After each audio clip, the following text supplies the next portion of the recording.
So again, thank you all for joining us this evening, and for our conversation. I'm gonna make sure we mute some folks because I hear some background noise. And so just want to thank you all for coming for this program tonight, from hate to love and beyond. And our conversation tonight is going to focus on some place names in Alameda history, as well as a renaming effort uh, that started sometime 5 years ago.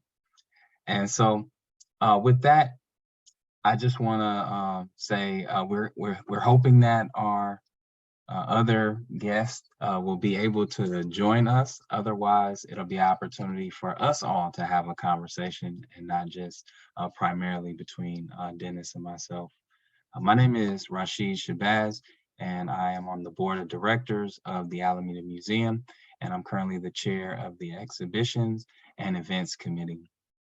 And I should say at this point that the information I share tonight does not necessarily reflect the opinions and perspectives of the Alameda Museum or its board of directors. So on December 5th, 1867, Henry Huntley Haight was inaugurated as governor of California, the 10th governor. And in his speech, he largely discussed Reconstruction after the Civil War, and discussed the impacts of allowing African Americans and Asian Americans, primarily Chinese immigrants, being able to vote, and how that would disempower white Californians because non-white people were considered inferior. Now, many of you who've lived in Alameda for some time know that we have a street named after Henry Haight, Haight Avenue, and there was an elementary school named after Henry Huntley Haight, which was changed to Love Elementary in 2019. And so that's primarily what I'll be discussing this evening. And the intention is to have a conversation about place names and how the street names, park names, schools, they all tell a little bit about history, the values of Alameda over time, as well as even aspirations for the city and its people. And additionally, what the opportunities are with some of these naming and renaming processes to learn more about the history. And then finally, to just reflect what is the role of a museum, a historical museum, when these conversations are happening in our community discussing local history. So with that, I'm going to just jump right in and show you all some slides. And again, I'm hoping that my co-conversationalist, Dennis Evanosky, will be able to join us sooner than later, if not via Zoom, the visible function, perhaps by telephone. And so we're going to try to work this technology out.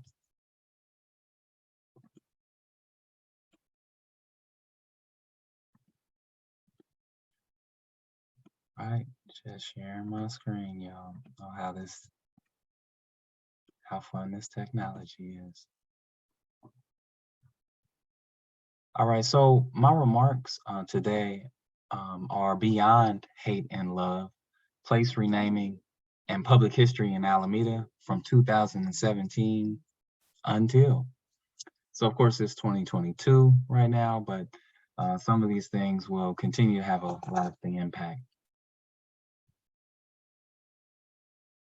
And so again, for my presentation, I want to primarily discuss the context of the effort to rename Haight Elementary School, share some of the process that occurred, and really thinking about what were some of the educational opportunities at different points in the renaming process, highlight the multiple, and then finally highlight the multiple legacies of this process. And so to the right, is a flyer that was made during this campaign to rename Haight Elementary School. And it either looks familiar because you've seen it before, or you may recall other signs like this where it says United Against Hate, Hate. And so some of our initial framing, I was involved with a group called Rename Hate and largely facilitated it. We were framing this conversation at a time that was, I don't know, it's pretty wild, y'all. 2017. So in 2017, there were a number of white supremacist gatherings and really moments that some of us may or may not remember. And so one of them was Charlottesville.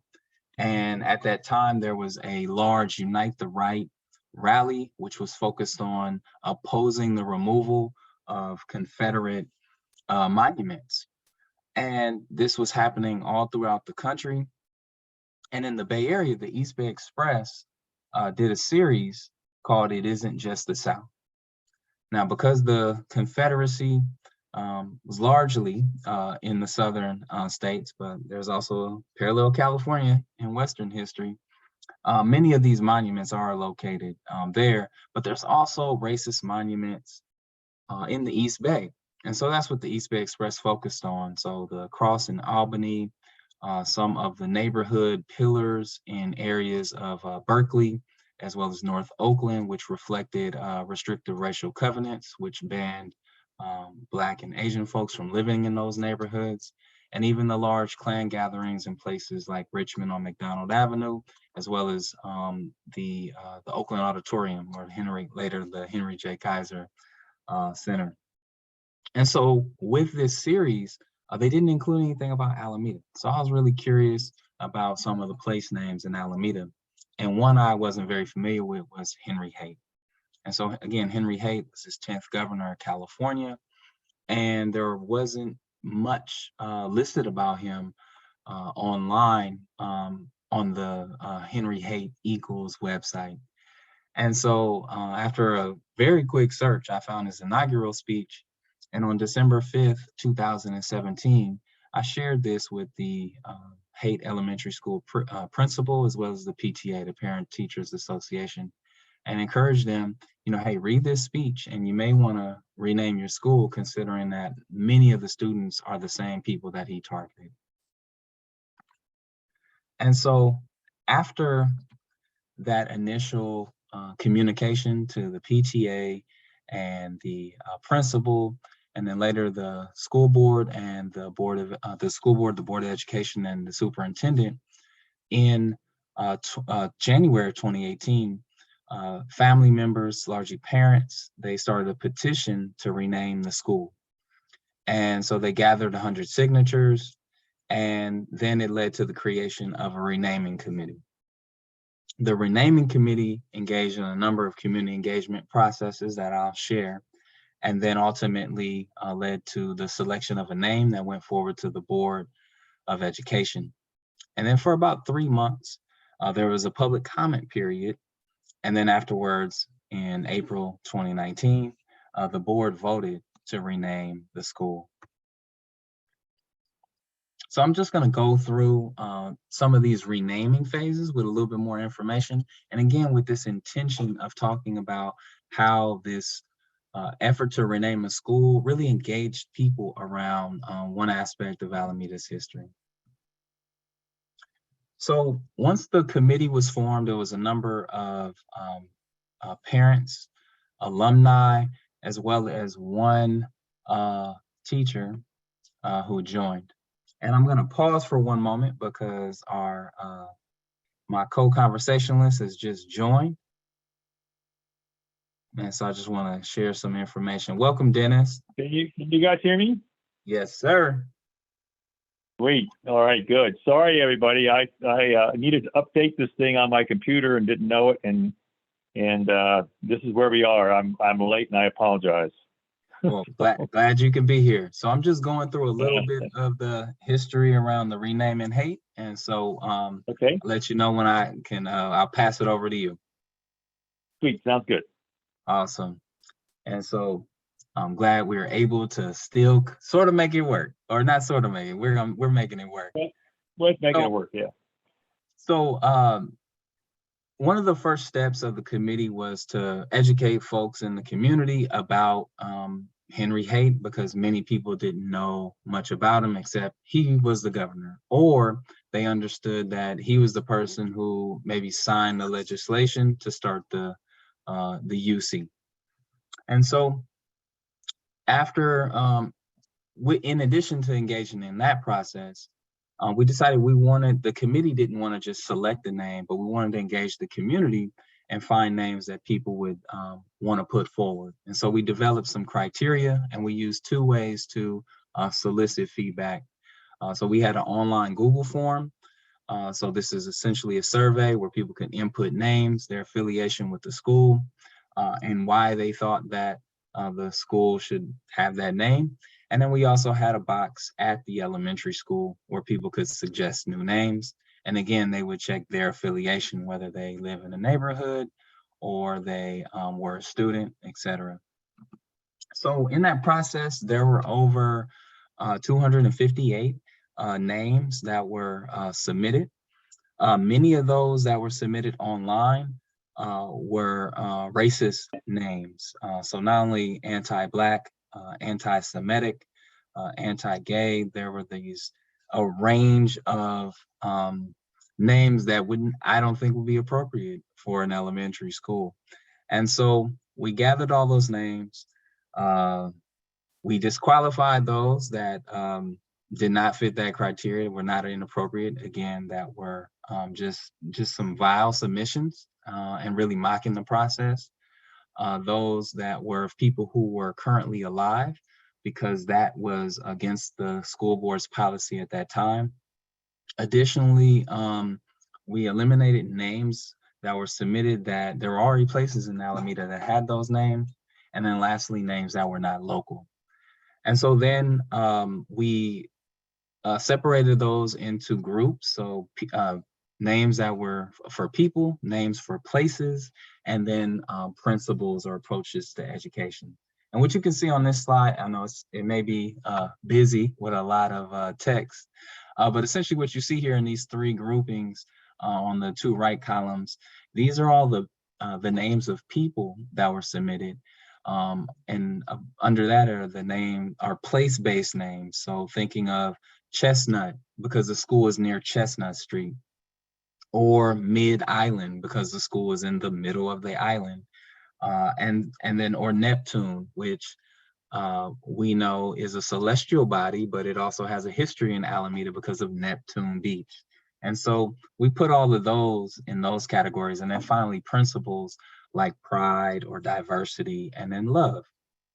And so just at this stage, I want to just note that this process of people sharing these different names really began to lift up some of the local history. And so people, again, putting forward names of, I'll just highlight Elizabeth and David Sloan. And so this was a pioneering Black family in Alameda, or Solana Henneberry, who was a school board member who had passed away not that far before this process. And so ultimately, using the criteria, we went down to 4 names, and these are the names that are bolded: Don Grant, Neil Tam, Aloni, and Love. And so Don Grant was a Black educator in the Alameda School District who, despite having polio as a child, went on to play D1 football at UC Berkeley, or at Cal, and he later was a teacher at NCNL. Neil Tam was a pioneering Asian American educator and administrator, and later a member of the board of education in Alameda. And Aloni, many of us know, is the name of the indigenous people whose unceded land many of us occupy, and the Alameda Museum is located upon. And then finally, Love Elementary, which was suggested as a principle or approach to education. And so the school board's process, or the school district's process for renaming, requires some form of a survey to gauge the community's interest in a certain name or a name that was put forward. And so what we devised as a committee, we said, hey, because Haight was a politician, we'll have elections. And so we'll make it similar to the general elections that we have. And so we started off with primary elections where people could choose a candidate to go forward to a general election. And so in this primary election, you had the 4 candidates, Neil Tam, Don Grant, Love, and Aloni.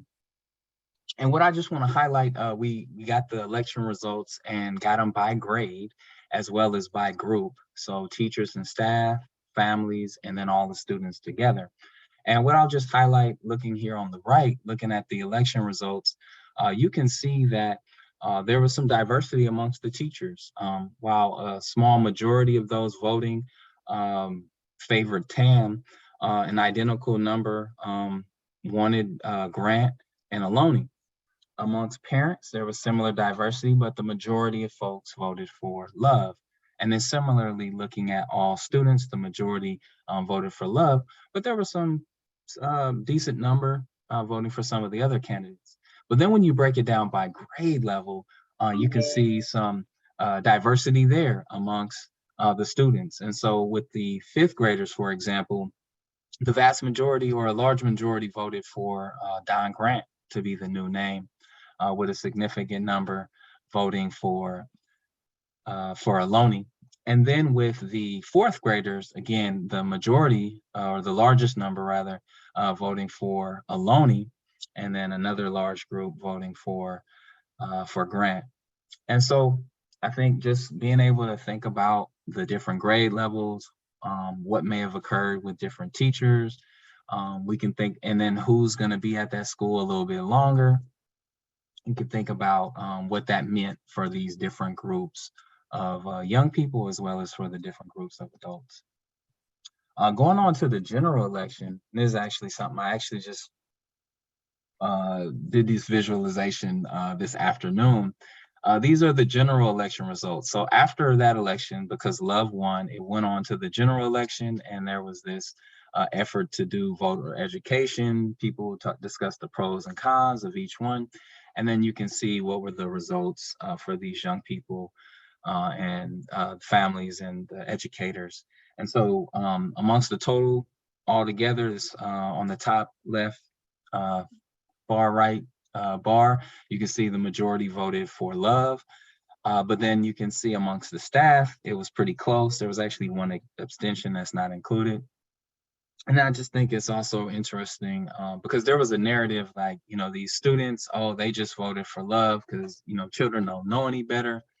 But, again, looking at the previous results related to the primary election, as well as looking to the general election, there's like all this diversity amongst children and their interest in what they want their school to be named. And so you can see as you get to some of the older students, there were more of the students who perhaps had been at the school for a while who voted to keep the name, or maybe they didn't like Love. But all of the TK voted for Love. And so we could perhaps come back to discussing that and the role of educators in highlighting history. So there then became this public comment process. So after Love was selected, the committee put that forward to the superintendent, who put that forward to the school board. And then there was this public comment period. And in it, there were some disagreement about what people wanted their school to be named. And so many of the teachers were against Love, or not in favor of Love rather, and some claimed that they wanted the school actually to be named after Neil Tam. And so that became one of the calls. And then in seeing a number of these educators come out against what the families and children or learners had favored, then many of the parents and the students began going to the public school board meetings and then advocating for Love.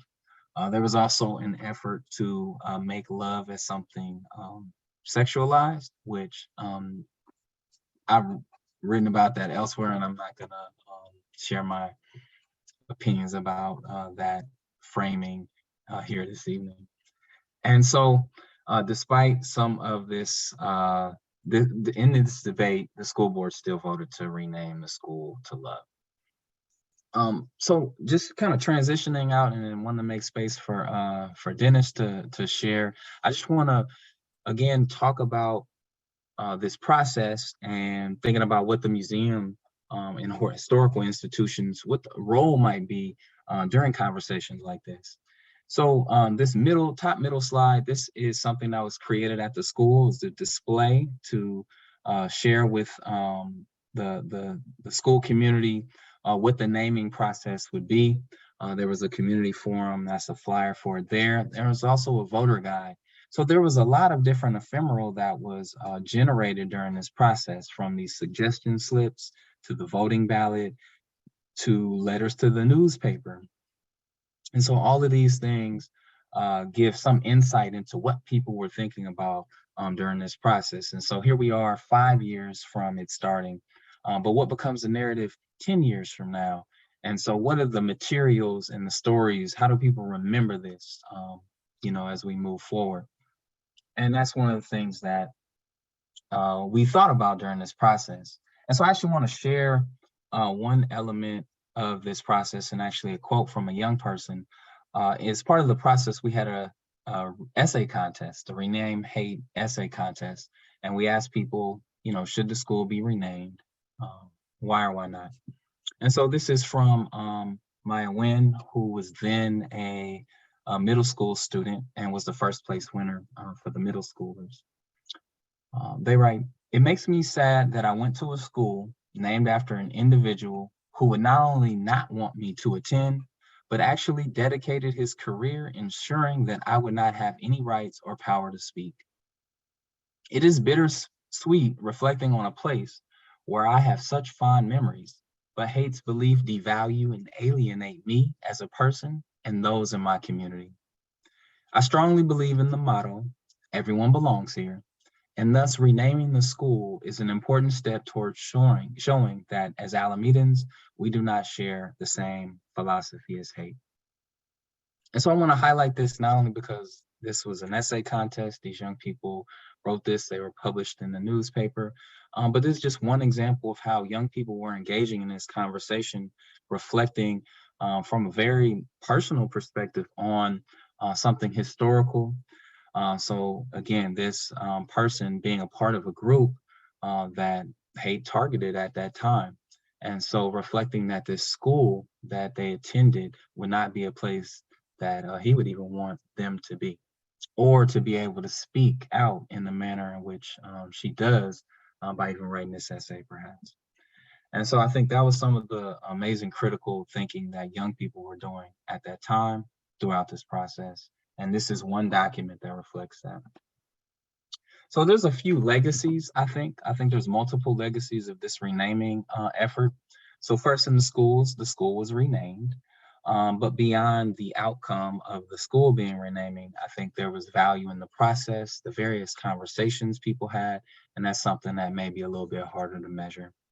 I think in this process, the fact that this school was named after this white supremacist for over 100 years, and either people did not know or few knew, was one example of why many of us thought ethnic studies needed to be part of the school curriculum or better infused. And so since this time, ethnic studies has become a graduation requirement for students. And so many of these students who are actually students at this school took part of this process. They will have to take or they will have an opportunity to take an ethnic studies class as a part of their graduation requirement. Additionally, I think with public space, there's a few other processes that have happened. So since that time, Alameda has renamed Andrew Jackson Park to Chochenyo Park, and I think a lot of other things have emerged from that. So for example, in addition to naming the park Chochenyo, the language after the indigenous people, just last month for Native American Heritage Month, the Alameda Museum hosted a conversation with the tribal chairperson of the Confederated Villages of Lijan Nation. And I don't think that's something that may have happened prior. In fact, the Alameda Museum, as far as I know, had never had any Native American speakers. And so this is one example of creating space to share some narratives that have been suppressed and marginalized. Additionally, there have been a number of other efforts about renaming places. So an effort to rename Calhoun Street, rename Haight Avenue, as well as calls to rename Godfrey Park on Bayfront Island, which is named after a former Alameda mayor who during World War II initiated efforts to stop Black people from moving to Alameda, which led to the Alameda Housing Authority projects being segregated. And then lastly, just as far as memory, with the Alameda Museum, there's also been some movement. And so these two portraits of Henry Huntley Haight and his wife Anna, they were very prominent in the gallery when you first walk in the Alameda Museum. And since this renaming has taken place, not only has these images, they've been moved, but there's also some additional context that have been placed. And so that's one of the things that many people who have advocated for removing Confederate statues and monuments or other monuments to racists and slavers, etc., have said, you know, we shouldn't glorify some of these individuals by honoring them with having places named after them and having our tax money lift that up.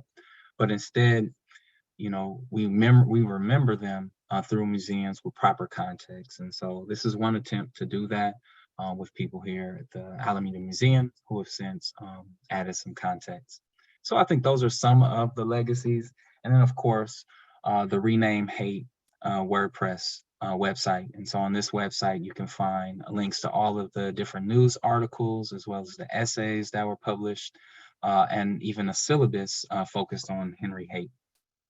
And so these are some of the ways that this process began to, I think, bring a new consciousness in Alameda. And of course, I'm wearing a Love Elementary t-shirt. So with that, that'll conclude my presentation. And I believe Dennis was able to join us here.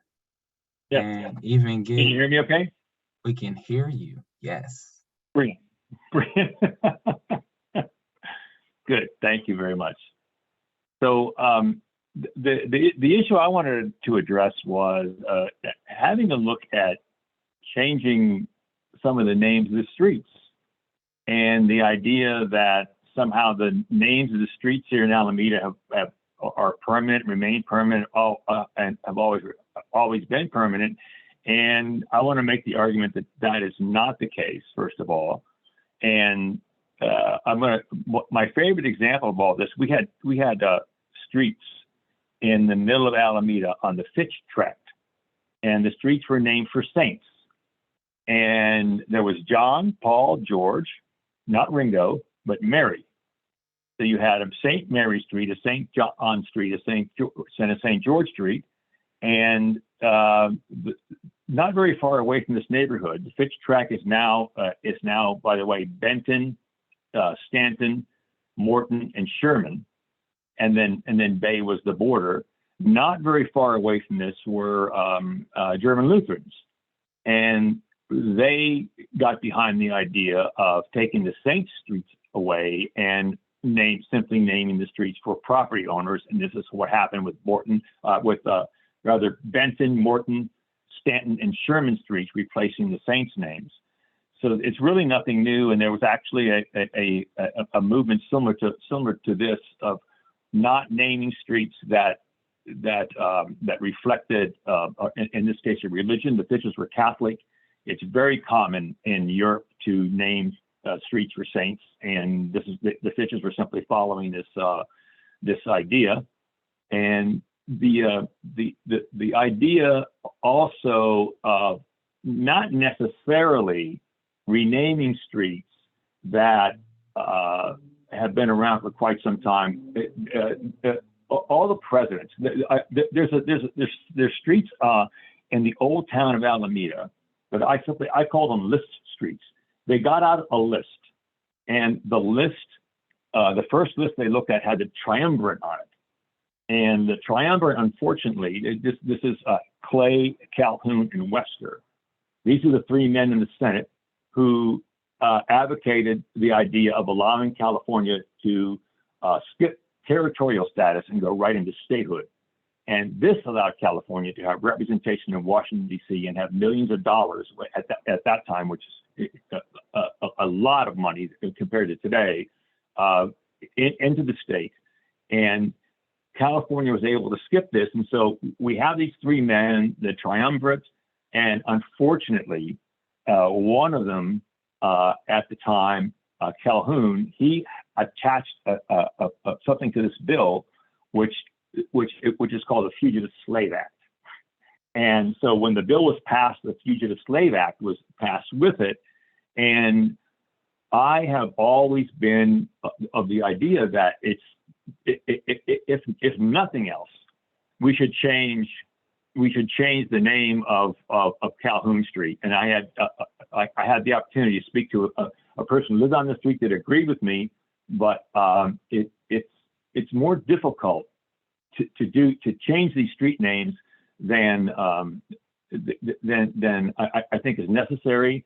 And I've always thought that there's some kind of, if anything's going to get done, there's going to be some kind of political will behind it. And I don't think we just have that here, and I have to say this all the time, I owe a lot of my change in attitude about all this to Rasheed. And I'm honored to join him today because he's one of the guys and he's one of the persons rather that helped me look at this from a different perspective. And Lauren Doe and I had some talks, and Rasheed and I had some talks. And I just think that based on what I've learned, what I've gotten out of this is if not changing the street names, at least educating the people that you have a Calhoun Street, the man who introduced the Fugitive Slave Act. You have the next list they drew out were the presidents. And you can walk down the old town of Alameda, and you can see Washington and Adams. You used to be able to see Jefferson Street, but Jefferson Street got changed to San Jose Avenue when the streetcar began running through. And then you have Adams Street Madison Street is next. And then Monroe Street follows that, and Monroe Street was taken up by the railroad and was renamed Encinal Avenue. All these men, with the exception of the Massachusetts contingent of the presidency, they all own slaves, all of them. And we can continue on here. The next street is, I think, one of the more sad names in Alameda. Nothing to do with Alameda. We already renamed the park that was named for him. This is Jackson. We have Jackson Street. And again, I just feel like there should be some kind of awareness of what these men did. Jackson was particularly nasty. The way he treated not only heavy slaves, but the way he treated the Native Americans. And I've been wondering about what we can do as a community, what we can do as a museum to educate people as to what it is we are looking at when we see these street names. And so, the president, some of these got changed because of transportation. Like I say, they wanted to have a San Jose Avenue go all the way through town because it just made it simpler for the streetcar to run all the way on one street. And that's San Jose Avenue. Jefferson became that San Jose Avenue. Same thing with the railroad. They wanted the street to have the same name all the way through. And so Encinal Avenue gobbled up Monroe Street. And so you have these names that to me personally mean something. They change the saints' names. They have names of slaveholders, but I think on a more amusing basis, we had a bunch of streets. There's this guy Hibbard who offered to buy this big, huge stretch of Alameda from shore to shore, all the way from the bay down to the estuary, and then from what is now Oak Street over to what is now Peru. And he named, God knows why, he named these streets for fish and for birds. And I didn't know till I got here in Alameda that Peru was a fish. And so, and then you can just go down these streets. He had Pompino, Bass, and Minnow, and all these names. And we changed some of these names, most of these names anyway, to bird names, to tree names. But we did. There's one thing I always like to point out when I give my tours, if we're in this area, there's a couple of streets together in one place, and it's Minturn and Union. And Minturn is a man who came here with money from his wealthy family, and he packed a little ship, a little ferry boat into his ship, and the name of the boat was the Union. And he sold that boat to the Mormons, and they liked that boat so much they named Union City for the boat. And then he was the one, and Minturn was the one instrumental in getting a ferry going out from what is now the middle of Brooklyn Basin out to San Francisco and that. And so you have this, there are these historical connections, to me interesting as an historian, early historian out in Alameda, where you have these together. Then you have Caroline Street, and Caroline was William Worthington Chipman's wife. She was later Caroline Dwinell. William Worthington Chipman passed away in the 1870s, and she and her sons owned a lot of property. And they named one street for her, they being the sons, and they gave mom a chance to name some more streets. And her favorite writer was Friedrich Schiller. And her favorite composer was Verdi. And another of her famous composers was Mozart. So we have Mozart and Verdi and Schiller named for some of Caroline's favorite people. And then there's one myth that you hear frequently in Alameda. There's Chapin Street, and you'll hear people say, well, that was called Chopin Street. No, Chapin was a man who was a friend of the Mastic family who owned property near where the Mastic family lived. What was typically done, and this was done all over Alameda, would be you had the edge of your property, let's say on the western side, and somebody has the edge of the property on the eastern side. There's not much to it, but here's a good idea. Let's run a road down the eastern side and the western side, and run a road down the end of your property, and then take both sides of the property and build houses on it and make it worth something. This is where Versailles came from, or Versailles, if you prefer to pronounce it that way. They separated larger pieces of property, built the street down, and built houses on both sides. Same thing happened with Broadway. And there's a lot of streets that this happened to, but then you pop over to Park Street, and on that other side, and then all the way over to Peru, you have this Encinal Avenue, Atlanta adjacent, again with the fish names, but also they had bird names, and we do have a bird name left, which is eagle, and there were a lot of other birds they used: falcon, dove, linnet, quail, to name a few. And the only one they left is eagle, and then of course you have the fish that they had. My favorite one is condor, which is now Clement, and then my other favorite is Leviathan, which is now Grand. I think they kind of kept the spirit of the Leviathan alive when they named it Grand. And so you have these street names, and you also have names that we don't really remember anymore. And there's a McPherson Street, which is now 9th. And I've been studying Alameda history for a very long time. And every once in a while I say, I'm going to try to figure out who McPherson was. And I've never figured it out. So if any of you know who McPherson is, please let me know. I have no idea who he is, but the street was named for him. It was changed over to 9th. And then there was also, for some reason, a Prospect Street. And I have a feeling that the Germans did that one because it led down to their shooting gallery, the Schützenpark. Right around where I can never remember the street in Balboa, right where Balboa Street is. I mean, all this being said, I just wanted to point out that if it comes around to changing street names, and people say this is something we never do, remember Wilma Chan. Not too very long ago, we had Constitution Way, and now we have Wilma Chan Way. Stepping outside of Alameda, we had Grove Street that ran all the way from almost to the Oakland Estuary, all the way through Alameda. All the way through Berkeley, and they named it for Martin Luther King Jr. And so there are these street names now that are being used. What's interesting about two of these, we also named a street for Ralph Apposado.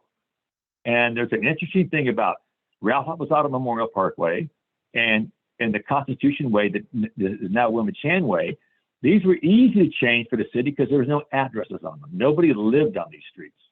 And the Ralph Street was originally the Beltline right of way that ran up through to the Navy base, and then across the way from there, from where the College of Alameda is, there was a big airport there. The San Francisco Aerodrome was there, so there were no addresses affected. And the same is true with Wilma Chan Way or Constitution Way.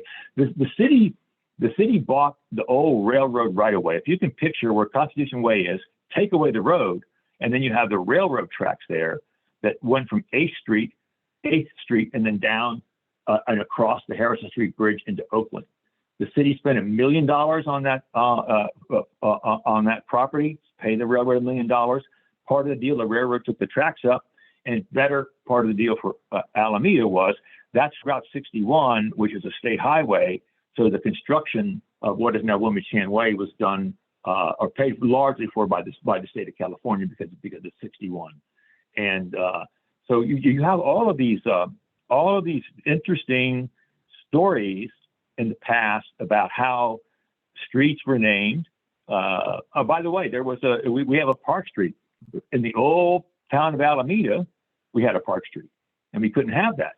So they had to rename the street, and they renamed it Post Street. They not for a post office. We think someone was connected to somebody like Post Street over in San Francisco, so they had to rename the Park Street over in Old Alameda. And we have a real interesting thing happen. We have Webster Street over in Oakland. In 1872, they extended Webster Street across to the marshes into Alameda with a bridge. And the bridge went across the marshes all the way to what is now Atlantic Avenue. And then it hit Euclid Street, 7th Street, Webster Street, Euclid Street. These are three names of the very same street in Alameda.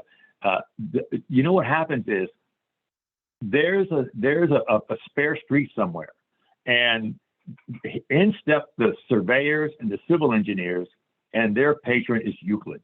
And so they want a street named Euclid no matter where they are, and they got one here in Alameda from the marsh, now from Atlantic Avenue up to Central. It was called Euclid Street. Then they changed it to Webster because it was simply an extension of Webster Street from Oakland across the marshes and then up to Central Avenue. So you have this connection of the name from Oakland because this is where the street stretch from. So I'm not sure I have anything else to share unless you have questions about streets. I'm happy to answer them. I hope that. I'm really glad you were able to log in and share some of those different. Yeah, points. I am too. I was worried there for a little bit. Got you now. So I just want to just sort of recap a few of the things that I heard, and then also offer a slight modification or correction of something you shared. So first, just this point about impermanence. So again, a lot of times some people may think that places always been named something, or things shouldn't be changed. But again, you highlighted that a number of places have been changed, and some maybe multiple times. And then with some of the specific challenges to streets, which may be different from a park or a school, perhaps, because people live on that street and they have addresses there. And what has come up is that it costs people money, individual residents, with the change. And then lastly, just the role of these names in providing some form of education. So learning about some of the early settlers, squatters, property owners who have places named or streets named after them. And so, again, these place names provide an opportunity to learn about some of Alameda history. The correction I wanted to offer, and I think it's maybe two parts. So first is with Ralph Apposado Memorial Parkway. When that was changed from Atlantic Avenue, there was one address, 555 Atlantic Avenue, and that's the College of Alameda. And so my understanding was that the College of Alameda was very upset about this change because. Okay, good. I didn't know that. That's great. And so that's great. I did not know that. Yeah, different from what happened with Wilma Chan Way, where there were no addresses. And I think the Right. thing that those may have in common and where they differ, I think first, those are two elected officials or politicians or perhaps public servants. And I think there Right. was a different political will in memorializing some of those folks. And Right. Right. one of the things that occurred with renaming the street after the late Wilma Chan was that the city had adopted a policy on what the renaming process would be, and they actually ignored that policy to name it after her. And so perhaps for renaming places after late elected officials, if it's not a Right. different practice, or different rules, there's maybe, again, different political will, especially when decision makers are other elected officials. Right. Exactly. That's a great story about. I didn't know that about College Alameda. I did not know that. It's great. All good. Go Cougars. So I wanted to just start off with a couple questions for you. And again, Sure. so just to let everyone know, process questions about these place names and some of these processes, and then we want to have opportunity for folks to ask us questions as well. And so I think the first one that I wanted to ask is kind of general. So street names, besides all of the historical meaning we may get from it, they also have a functional purpose. So, Right. Someone lives on this street, go to this street, then turn left to get to this street, right? So Right. Exactly. Right. in Right. addition to this wayfinding purpose, how do you think that place names can educate folks about local, regional, or global history? Well, I think that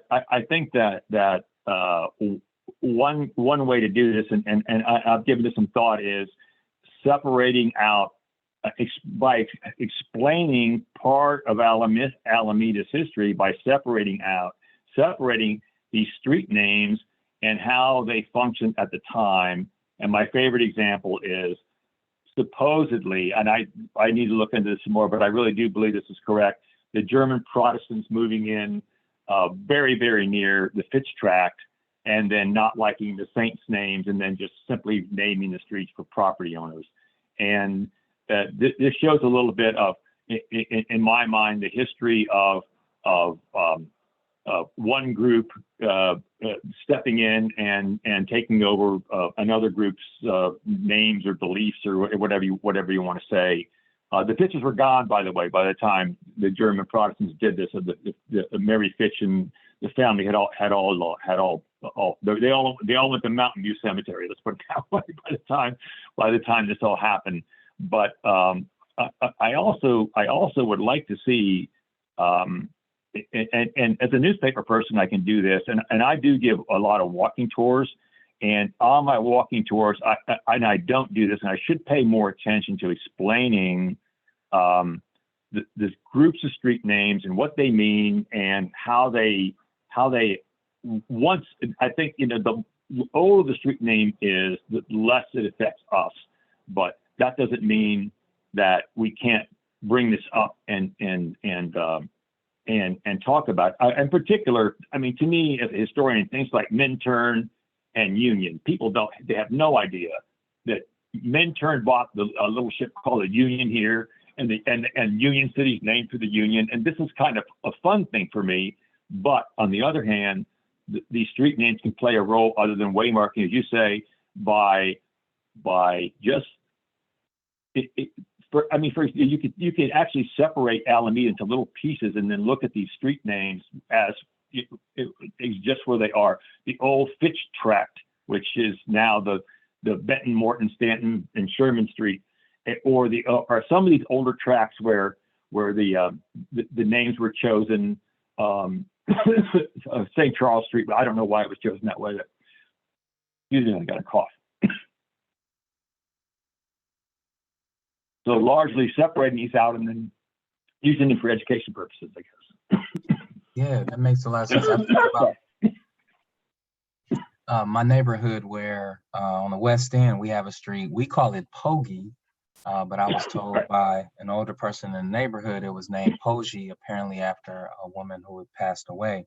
And I'm not Yeah. sure if that's true, and I hadn't come across Yeah, it's not, anything like there's a that. man who, there's a man, it is pronounced Poggi, and it's a man who gave his life trying to save someone else's life. And I'm not sure, I Mhm. don't have the story right, because I don't have my notes right in front of me. Yeah, Poggi yeah. is the more correct pronunciation. It is named for a gentleman who apparently stepped in and tried to save someone, and it cost him his life. And so they named the street for him. That's the story that I know. And Poggi should be more correct pronunciation. Yeah, but we're gonna use that West Side pronunciation. I don't think they'll Right, be changing exactly. that Right, right, right, anytime right, right. soon. But Right. I also want to just share one other thing. There definitely is a trend among historians to refer to people who have been enslaved as enslaved Africans or enslaved people, and not to refer to them as slaves, because that did not, even though the bondage was something they experienced, it didn't strip them fully of their humanity, despite the attempts. Right. Um, Right. I wanted to ask you. You mentioned Lauren Doe and myself, sort of. Influencing your perspective on Right. Right. those street names. So, in 2018, we had a exchange in your paper about We did. renaming Jackson. And so, I'm not gonna read yours and read mine right now, but I'm curious when you Good. reflect back on that time, what is something that, and just to summarize for folks who don't read the Alameda Sun or the Post every week. Um, some of us have been discussing potentially renaming Jackson Park, but hadn't like formally put it to the city. And then the co-editors or publisher and editor, Dennis and Eric Coast, they wrote an op-ed about revising history and what they call presentism. And so writing about Right. the past through the present lens, I Right. responded in depth. And then there was Right. one more response with our different perspectives. So I'm curious, like just thinking back to that time, what might you do differently, and what's something that stays with you is like, I don't know, a perspective that hasn't changed, that may or may not have been understood or maybe have been forgotten since that time. Well, what I came away after our coffee, I came away with the understanding that and I thought about this a lot. I'm not sure if this came from you or from inside of me or what. No matter when bad things happen, they were bad. It doesn't make, in other words, it doesn't make it okay to do something or to look down on something today because people in the past looked at it differently. And I also had another talk with somebody, and they asked me to read some things that the Quakers had written at the same time this stuff was going on. And this really changed my idea. I'm not sure whether it was Lauren or not. Somebody brought up the idea of, if you think everybody thought this way, you should look into what the Quakers were saying. Look into the attitude of the abolitionists and this kind of thing. And remember, Dennis, that these were at the same time that this racism was going on. And what this has done now for me is it opens my eyes to the fact that it's all still around. I mean, we're unfortunately not any different now than we were then, because there's both sides of all this. And you mentioned, Rasheed, you mentioned already people sending in racist names for the schools and things like that. But what I want to do is, speaking for myself, is I want to be one of the ones that draws the attention to the people that, just because this happened, I want to remind you about the Quakers and the abolitionists and things like that. I was especially struck with some of the things the abolitionists were writing at the same time in the 1850s and the 1860s. And I had no idea about any of this. I had no idea. And it's thanks to you, Rasheed, that I would really say my eyes were open to this. And this is why I say now, I think the best thing we can do is make people aware of two things. One, the slavery stuff was going on, and number two, that there were people not just trying to fight this, but the enslaved people, I mean, it's hard for me to put it in words because because I'm going to get emotional about it, but it's one of these things that we have to remember, that there were always people, especially back then, the same kind of people that there are now, and it's always been this. There's always been this fight and this struggle between these two types of people. And what I did was, and Lauren and I had back and forth emails, and at the same time you and I were talking, and that's when I went and I started reading some of this stuff. And I said, you know what,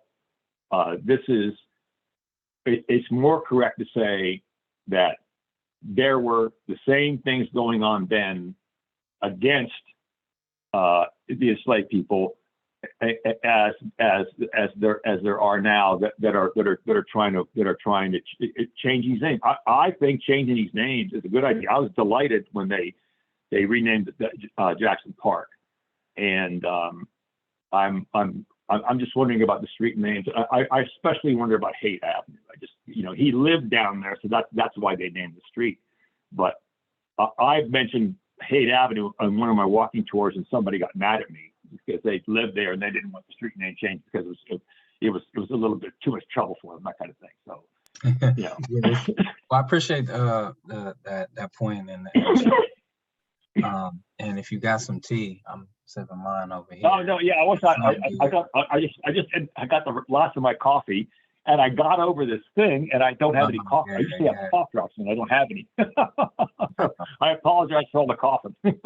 Once you're staying healthy, I think that point about just that there's these dissenting voices, we'll call it that, because oftentimes there are people who spoke out, but not only are people marginalized at that time, but then when we get to the historical record, and so if you're only looking, and not you, but if we only look at history through a place name, so a street or a school, then you don't necessarily get that additional context or to hear those voices of, the people who were critical of whether it's Governor Haight, President, Senator Jackson, et cetera, et cetera.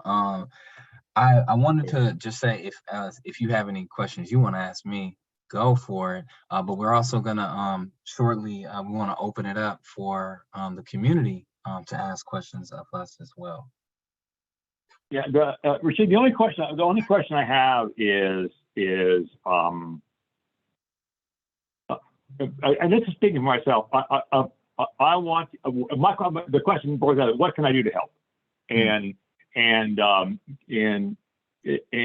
So if there's something I can do to help, and this includes my role as a past president of the museum, that museum needs a little work and more than a little work.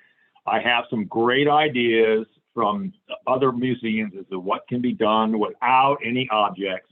George Gunn didn't want to do anything because there was no objects. There are things you can do without objects to highlight it. I would like to see.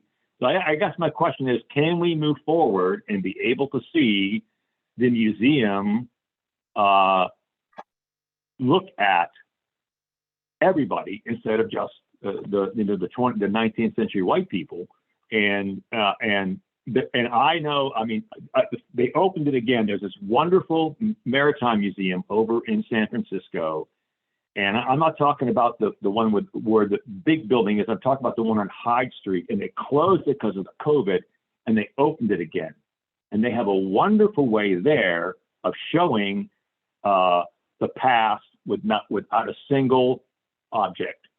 They use pictures, and that's all they're using. And there was an argument, well, we can't do this because we don't have any objects, and I've always thought that wasn't correct. So I'm just wondering, is it I'd like to help do that. Let's put it that way. So that was my question. Can I help? Yeah, so I'm gonna slightly reframe that question just so I'll answer it because again, I am Sure. speaking as an individual and not on behalf of the board Yeah, I understand. committee, and that y'all can interpret that chuckle in all sort of ways. So I think that first, w- in your role as a I'm gonna say newspaper man, right? It's someone who is Yeah, involved sure. publishing news and particularly the ways that you do it with a lot of historical writing. So like I've learned so many things from you with the like what's in the name series. And so Right. I think it's documenting those histories, continuing to do that. And then also just attempting to expand the voices that you include in not just the in the stories you tell, your sources, but even like how y'all govern y'all paper as a nonprofit Right. paper. And so expanding that circle. I think with the news, I Right. mean with the museum, I think continuing to share institutional knowledge with folks and finding those formal ways to do that. And so why formal is like if there's stuff that's documented to pass on to other Right. folks. But I think some of that is skill sharing. And then I think there's some new opportunities as the some of the leadership and the staff has changed. The museum has been in a process of hiring a new executive director, which is sort of halted, but hopefully with a new executive director with certain experience, there's some more Right. professionalization that can happen with the organization. Right. Right. So Right. that's all I'll share there um, to that question. Uh, so with that, we'll probably continue to ask each other questions, but I want to start to include other folks, Okay. in the conversation. And so we had a number of comments in the chat, but I'll start to answer one question because learned of this recently because I was on Bay Farm, not often on Harbor Bay. But there's a question, where are the Jewish street names? This is from Carol Gottstein or Gottstein. And I know of a Kaufman, I think it's Kaufman Way, which is Yeah. on Harper Bay, and that's named after Abe Kaufman or Abraham Kaufman, who was the longtime publisher of the Alameda Times Star. And I believe the Kaufman Auditorium is named after them as well.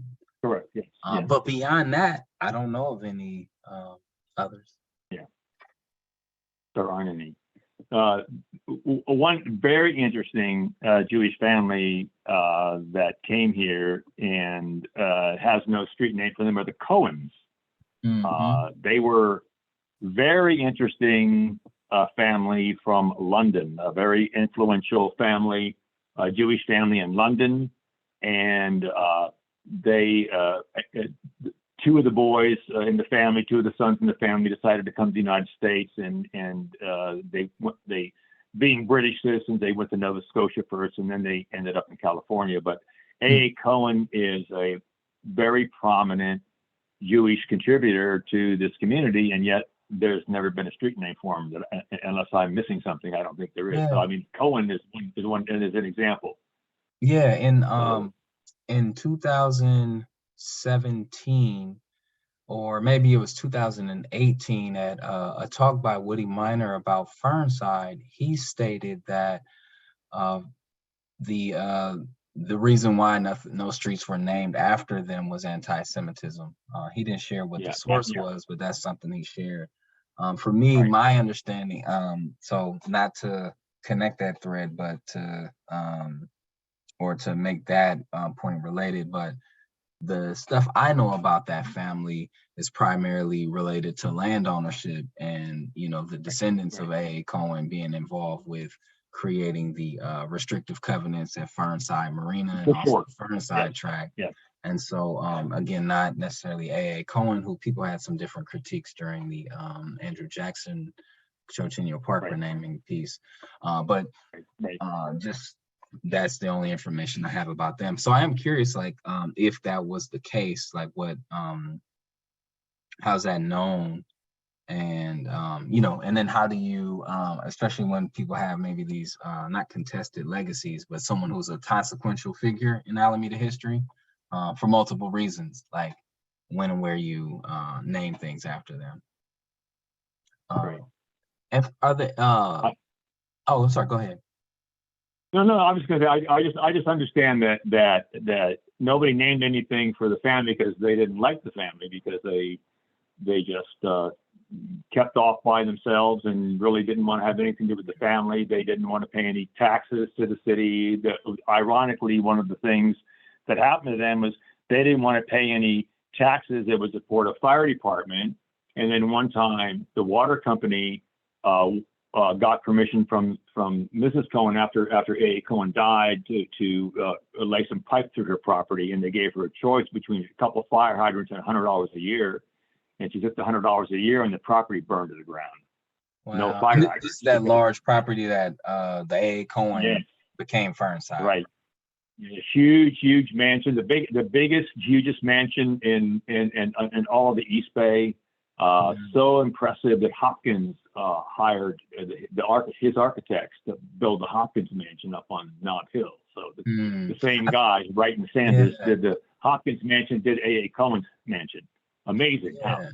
Yeah. That makes me think with the point you made earlier, naming like a number of these figures who have places named after them or tracts named after them. They were landowners, and so oftentimes, not necessarily in Alameda, but I think there's a couple of examples in Alameda where people will donate land and then stuff is named after them. So for instance, a park is named after them because they donated this land for a park. And so it's interesting to hear that contrast where they like, we don't want to pay no taxes. Fire hydrants, nah, we'll be all right. Leave us alone. Right. If that's what they historically said. I mean, the newspaper accounts that had, the firemen literally had to sit there and watch the house burn because there's no water pressure in the fire hydrants that were there. There is not enough water pressure to bring the water in. And then somebody forgot to turn the gas off, which wasn't a very good thing. So. Yeah. No, I can only imagine at that time with the technology.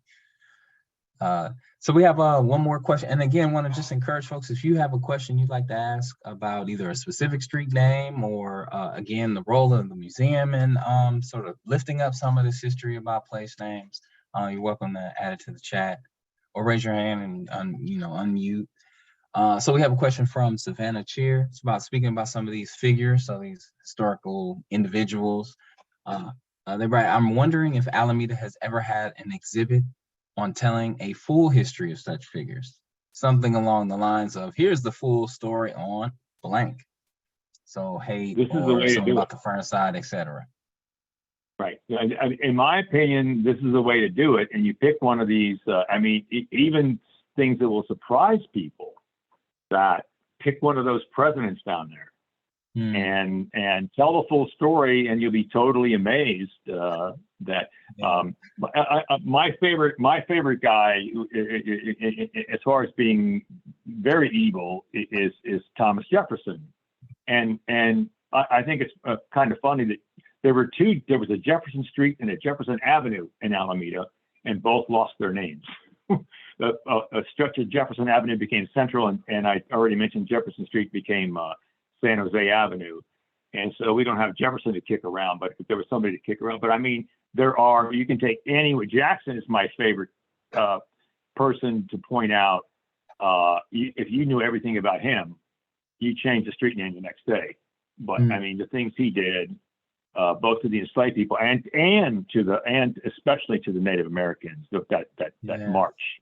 It's interesting because I think these narratives about people have changed over time. So, when I was reading about Andrew Jackson and trying to understand the history, like why was this park named after him in 1909, one of the things I came across was sort of historiography, so a history of history of how Jackson was written about over different time periods. And so, some of these figures, again, keep calling them figures, some people may be written about more positively at different times. than others, whether it's new information that becomes available or more voices that are maybe more critical of some of these people becomes available. So that's one thing. And so, you point out like, yeah, Jackson might be particularly despicable to some people, but it's still a favored person. I can imagine in Alameda, which has largely been a military town for a significant portion of its history, there may be some people who've been involved in branches of the armed forces who might view them very positively. For sure. Yes, yes, yes. So, I mean, but the thing to do, I guess, is as that question just so nicely addresses is education.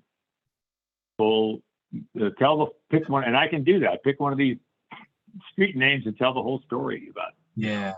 There's positive ones too. There's Mastic, and the interesting thing between Mastic and Union, and people don't know about it.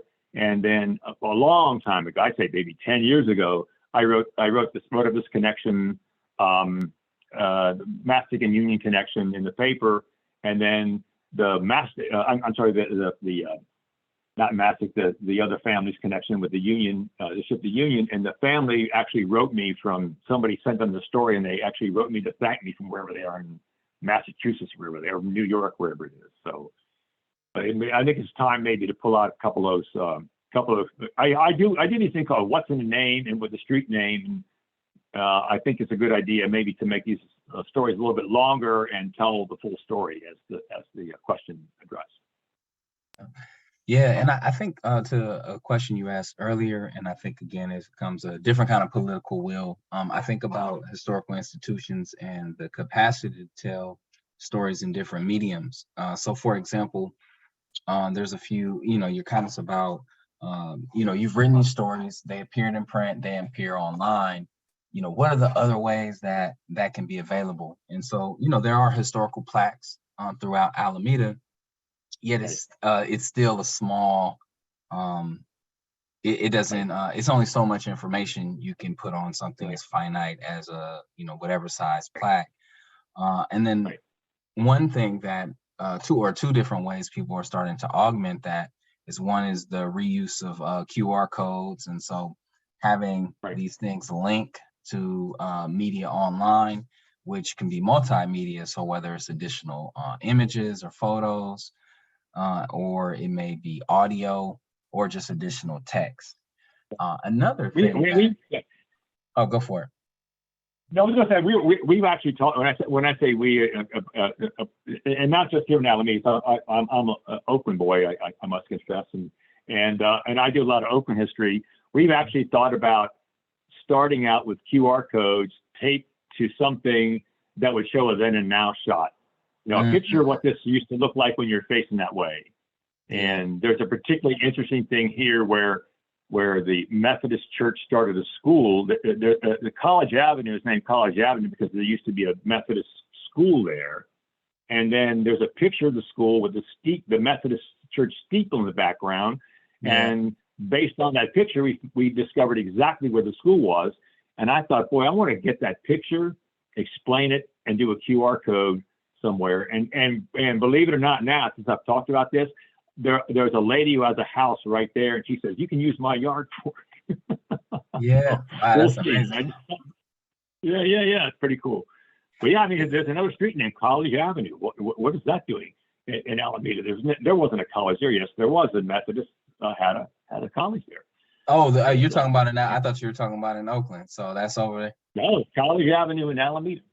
Wow. There's College Avenue in Alameda, and it's named for the Methodist college that was there. And very raw, too long of a story for right now, but a really interesting story behind that school.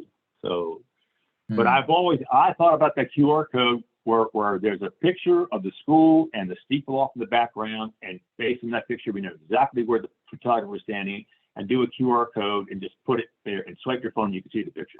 Yeah, that's pretty creative. And I think that, the next stage, there's some folks I'm working with now to do some augmented reality with some of the Black history work I'm doing in Alameda to show places that were here. And so, just thinking about, I think a lot about museums beyond the walls, because, you know, before joining as a board member, I was someone like others who had no access to utilize the museum. And so people then create, you know, whether it's websites, Instagram pages, etc., to be able to try to tell these stories to make it available. Yeah. So we have just a few more minutes, folks. And so again, want to give folks opportunity if you have any thoughts or questions. I do want to comment to a thread that's in the chat. And again, while I'm speaking, you're welcome to add any more questions. That's a great question, a QR code. So a QR code is, how would I describe it? It is a series, it's an image, and it is unique. It's almost like a barcode. If you think about a barcode with black and white, graphics, usually black and white. And if you put a camera up to it, it can send you to a website, to a specific application, etc. So instead of like pointing and clicking, you can literally pick up a device, point it at a QR code, and it can send you to, again, a website, etc. So for example, when there was the effort to rename Jackson Park, one of our very creative young folks, Mia, she thought of putting this petition link on a QR code. And so people were able to just scan it, and they got like hundreds of signatures one day at this rally. So it's something that, you know, opposed to saying, hey, go type in this website, is sort of an instant way of being able to link to something. Great question, and thank you for asking that question, Jim. And that QR code would just bring up the picture. If you swipe that thing, the picture would come up on your phone, on your smartphone, and it's just that simple. Absolutely. So, yeah. Now you got me going. I'll probably go do that Methodist church thing. So. Awesome. So I want to just again thank you for joining me in this conversation, and just being someone who I've been able to learn a lot from, and you've been open, receptive to my critiques. I couldn't figure out. They were trying to get me to update my thing, and I couldn't figure out how to do it. And I am 75. I'm kind of the old generation. I can't. But we're glad you're on here. I mean, you know about Zoom, and you probably gonna do hologram tours in a couple years. So right. So I just want to thank you for the conversation, and I didn't do a full introduction of Dennis prior to him joining, but he's also a former museum president, done a number of texts about local history. There were a few comments in the chat about a number of great suggestions. And I just want to say this series that we've done this year, A People's History of Alameda, was partially about just expanding the histories that are being told by highlighting different storytellers, and then also thinking of different ways that histories are told in Alameda. So whether it's through oral history and podcasting like East Bay Yesterday, or looking at street names, or newspapers and historical tours, especially because newspapers are often called the first draft of history. So really grateful for Dennis being here today. This marks the end of the series for this year, but one of the things we've done is also had a workshop focused on improving the exhibitions at the museum, and there's been a number of comments to that effect, as well as also ways that we can, different events that we could potentially host. And so we're grateful we've been able to do this via Zoom. Thank you, everybody. During the pandemic, and we hope maybe it's 2024, we'll be able to do things back in person. But at least now, while we're able, that's what we're doing. And I just want to say for our 2023, hopefully we'll be able to do a series in 2023. And we're looking for folks who could be speakers. And so if you know of somebody, or you perhaps would like to be a part of this virtual speaker series, send an email to lectures@alamedamuseum.org, lectures@alamedamuseum.org, with a short description of the talk that you would like to give, or perhaps it's a panel or presentation, as well as a short bio so we know a little bit about you. And so before we roll out, just see some more comments in the chat. So again, thank you all. We appreciate you all for joining. And again, if you're not already a member of the Alameda Museum, go ahead and join at alamedamuseum.org. And for all of our folks who are members, we appreciate you for all of the work that you do and continuing to support this institution. Okay, thank you.